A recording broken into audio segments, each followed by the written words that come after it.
organic, unpredictable, unknown, lovely, beautiful, a sense of fulfillment. This is part of the pleasures of life and not the chores of life.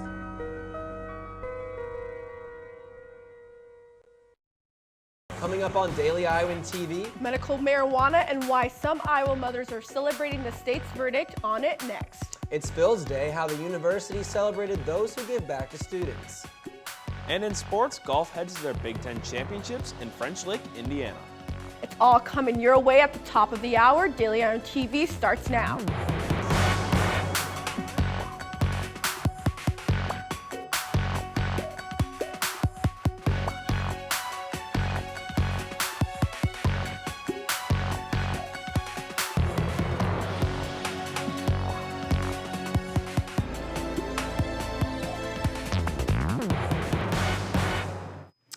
Well, thanks for tuning in this evening. I'm Muriel Kone. And I'm Reed Chandler. We begin tonight with a major victory for Iowa mothers with children battling epilepsy. They've been lobbying state lawmakers this year to make medical marijuana legal, citing studies that claim it can help reduce epileptic symptoms. Lawmakers responded Thursday by passing the bill legalizing the use of marijuana oil to treat the illness. The bill would allow medical use of oil derived from the cannabis plant as a last resort for treatment. It now heads to Governor Terry Branstad for approval. Families seeking the oil will have to receive a written recommendation from a neurologist and acquire a registration card from Iowa's Department of Public Health. And Thursday also brought a major victory for proponents of a reform bill regarding HIV criminalization. Iowa lawmakers sent Governor Terry Branstad a measure lessening the penalties for people who unknowingly expose someone to HIV with no intention of infecting them. This bill will change the current law that says if someone does expose their partner to HIV without their consent, they can be convicted of a felony that is punishable by up to 25 years in jail. The bill was approved by the House Thursday morning. A version of the bill received Senate approval back in February. And all year long on campus, you can see signs, stickers, banners, and t-shirts saying, "Phil was here." But today, that slogan spread across campus even more than usual. Daily Iowan TV's Gabriella Dunn captures the spirit of philanthropy on this special day at the UI. On today's third annual Phil Day, students, faculty, and alumni gathered together to celebrate University of Iowa philanthropy. And as decorations spread throughout campus, President Sally Mason said student decorators gave her and her husband an interesting wake-up call. My husband said when he woke up this morning to get his coffee and he looked out the window, there were students decorating in front of our home, which is always a little startling to see someone vandalizing your home in the morning, but in a good way. Phil stands for philanthropy, and on this year's Phil Day, Henry Tippie spoke in front of a packed audience at the Iowa Memorial Union Ballroom. Henry Tippie and his wife, Patricia Tippie, are now the largest donors at the University of Iowa, which led to the renaming of the business school in his honor. When Henry Tippie first got out of college, his first donation was only $5. But as a veteran of World War II, he was so thankful for the GI Bill that he knew he wanted to give back. At today's Phil event, Tippie talked about the importance of an educational foundation. From a farmer in Belle Plaine, Iowa, to now an established businessman and lifelong philanthropist, Tippie said the foundation of his education at the University of Iowa has afforded him all of the opportunities he has had throughout his life. Tippie encouraged students to even donate just $5 because together, the entire student body's donation could make a lasting impact on scholarships and funding for the university. Gabriella Dunn, Daily Iowan TV. And the celebration should continue today for the UI libraries. They were named the Library of the Year by the U.S. Government Printing Office. The library's leadership, education, outreach, and commitment for providing free public access to information are amongst the things it's being acknowledged for. And the UI libraries are one of the 4 in the Federal Depository Program receiving recognition. The UI has a long history of admitting many of its students from the Chicagoland area. College trends show more young people from the Chicago area are going to college, while other parts of the country aren't showing the same trend. Because of that, the UI now faces more competition with other schools in getting those Chicagoland students to come here. Our own Matt Starnes spoke to the UI admissions office on what their strategy will be to get these students to keep claiming the Hawkeye identity.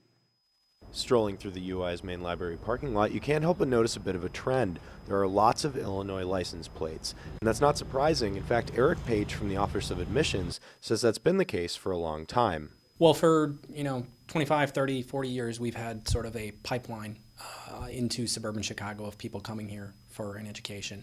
Shifting demographics in the Midwest have led to increased competition over a shrinking number of high school seniors heading to college in the fall nationwide. Illinois is one of the few places that maintains a stagnant or possibly increasing number of college-bound students. Page said despite the competition, the UI is still going to have a strong number of Illinois students this fall. Our numbers of students enrolled from Chicago, from the state of Illinois, have kind of steadily declined over the past 3 years. It's back on the uptick this year. We should see an increase of probably 40 to 50 enrolled students from the state of Illinois, which is definitely positive for us. It seems like for many Illinois students, the UI is still far enough away, but just close enough to home. Matt Starnes, Daily Iowan TV. And things aren't looking so good for one UI wrestler. Ethan D. Owens was charged with taking an SUV without the owner's consent back in April. Iowa City Police say the 23-year-old was at the after party at 900 North Dodge Street that went into the early hours. When the party concluded, Owens allegedly took the keys to a Ford Explorer parked in the driveway and drove away. The vehicle's owner told police he had never met Owens, and the vehicle was found soon after the next day, parked at 29 West Burlington Street. Owen was booked and released early Thursday morning, and University Athletic Department officials are looking into the situation. And it's been a pretty gloomy week. Reed, we'll hand it over to our own Nick Fisher to see if the sun will come out anytime soon. Nick? Thanks, guys. After a week that didn't see the sun much, tomorrow things are looking up. The morning will feature partly cloudy skies with a high temperature of 39. As we head into the afternoon hours, expect the clouds to clear, giving us sunny skies and a high temperature of 56. In the evening, the clouds will roll in and the temperature will rise to 58 degrees. Saturday, the partly cloudy skies stick around with a high temperature of 69. On Sunday, the temperature will drop off just a bit with a high of 59 and a 30% chance of rain. Monday and Tuesday will see partly cloudy skies with high temperatures of 67 and 71 degrees respectively. On Wednesday, the partly cloudy skies remain, but the temperature increases to a high of 80. That's all I have for you tonight. Back to you. Well, thanks, Nick. And now it's time for this week's edition of Spotlight Iowa City. And this week we're shining a light on a local man who started his own fashion company, and now he's a national hit. With that, our own Megan Horhan is standing by with more. A UI alumnus is striving to make an impact through fashion, promoting a message of positivity and leadership in today's culture. 35-year-old Andre Wright launched a clothing company, Blue Collar, last year with hope for success. Our own Greta Miley with the story. In downtown Iowa City's desolate Hall Mall, one might not expect to come upon more than a smoke shop or a tattoo parlor. But it is within these small quarters that University of Iowa alumni Andre Wright develops his brand of fashion every day. And I was like, well, let me find ways to accent a positive message through a fashion line and try to help develop leadership through fashion, which was kind of unique. Wright was inspired to become a designer after winning a t-shirt making contest as a junior at the UI, while his brand, Blue Collar, or Born Leaders United, has only been active for over a year. He continues to stay busy. Day to day, I'm usually designing new products, meaning it could be anywhere from a new t-shirt cut and sew where we actually cut the sleeves and make patterns ourselves. It could be product development, meaning like expanding it into bags. His spring fashion line, Hardworking Smiley Faces, can be found in Iowa City's Folk Hit and 2 Waterloo stores. Holding campaigns like Hats for the Homeless and speaking at Iowa City schools, Wright wants his message to go beyond the storefront. We do want to be huge, but we want to have our own store. So I think the ultimate goal is for us to have as many people understand our brand message and for us to ultimately have our own blue-collar stores nationwide. Wright says that although it is worth it, making it in the fashion world is not easy. If you do want to get into fashion, just know there's a lot of competition, so you obviously need to be thinking about how to make yourself different or how you can have your own voice. His work will be featured in an Atlanta fashion show on June 22nd. Greta Miley, Daily Iowan TV. Currently, Wright has joined up with local music artist Mars and is working with his team to launch Blue Collar's website in the near future. Reed, Muriel, take it away.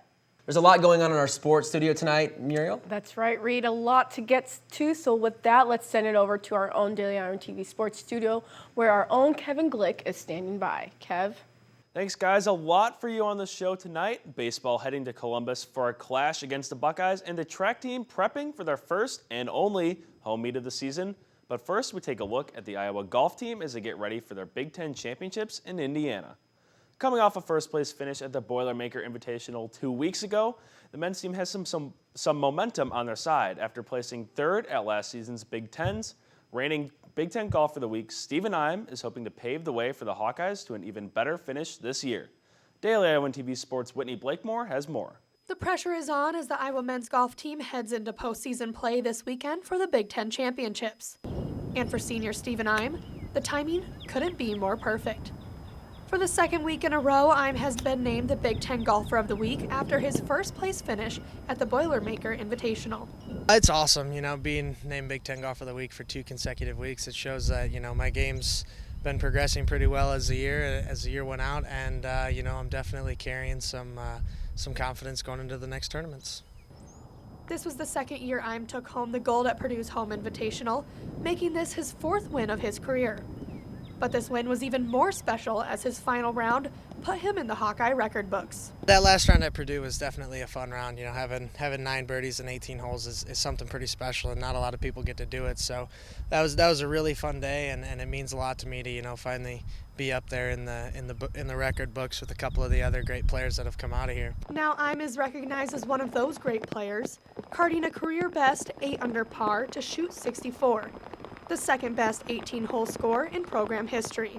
Ime has also helped his squad to victory as they captured the team title for the 2nd straight week in a row. We're definitely hoping to play well at Big Tens this weekend. We have played pretty well the last 2 weeks, and we're taking some good momentum into Big Tens, so we're hoping for a top finish, and hopefully we can get that win on Sunday. The Hawkeyes placed 3rd in last year's Big Ten tournament in French Lick, Indiana. Whitney Blakemore, Daily Iowan TV Sports. Golf not the only team competing this weekend. Track will be hosting their annual Musco Twilight Meet on Saturday starting at 1 p.m.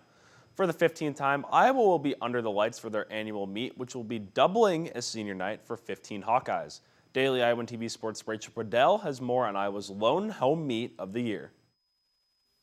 The Hawkeyes are coming off of Drake Relays, and the excitement is high to be at Kretzmeyer Track on Friday for their first outdoor meet, the Musco Invite.